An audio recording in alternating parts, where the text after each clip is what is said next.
સુરતના મેટ્રો ડેપોમાંથી 31 લાખથી વધુના કોપર કેબલની ચોરી કરનાર 2 આરોપીઓને પાલ પોલીસે ઝડપી પાડ્યા છે। સુરત શહેરમાં મેટ્રો પ્રોજેક્ટની કામગીરી પૂરજોશમાં ચાલી રહી છે, ત્યારે તસ્કરોએ હવે સરકારી પ્રોજેક્ટના કિંમતી સામાનને નિશાન બનાવવાનું શરૂ કર્યું છે। ભેસાણ મેટ્રો ડેપોમાં થયેલી 31.68 લાખની કોપર કેબલની ચોરીના કેસમાં પોલીસે સફળતા મેળવી છે। આ ચોરીમાં સંડોવાયેલા 2 આરોપીની પોલીસે ધરપકડ કરી છે, જેમાંથી એક આરોપી વ્યવસાયે ભંગારનો વેપારી છે। બંને ગુનાહિત ઇતિહાસ ધરાવે છે। પોલીસે આરોપીઓ પાસેથી 1 લાખની કિંમતનો મુદ્દામાલ જપ્ત કરી ફરાર અન્ય આરોપીઓને શોધવાના ચક્રો ગતિમાન કર્યા છે।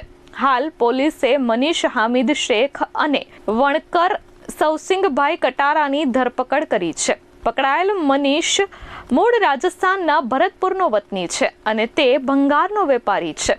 અગાઉ પણ ચોરીના ગુનામાં સંડોવાયેલો છે, જ્યારે બીજો આરોપી વણકર સૌસિંગભાઈ કટારા જે મૂળ દાહોદનો રહેવાસી છે અને શ્રમિક છે।